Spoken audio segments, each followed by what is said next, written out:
கிட்டத்தட்ட 40,000 பேருக்கு மேல கம்பெனியை எதிர்த்து ஃபேக்டரியை எதிர்த்து ப்ரொடெஸ்ட் பண்ணியிருக்காங்க. காரணம் பார்த்தீங்கன்னா, ப்ராப்பரான சேஃப்டி இல்ல, சேலரி இல்ல, ஓவர் டைம் ஒர்க் பண்ணா அதுக்கேற்ற அமௌண்ட்டும் தரமாட்டேன்றாங்க.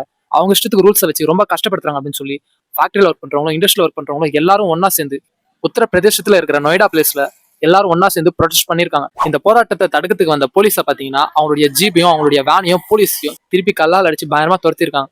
ஒரு கட்டத்துக்கு மேல போலீஸ் என்ன பண்ணிருக்காங்கன்னா அந்த 40,000 பேர்ல அந்த 300 பேர் மேல 7 கிரிமினல் கேசஸ் ரெஜிஸ்டர் பண்ணி மொத்தமா உள்ள தள்ளியிருக்காங்க.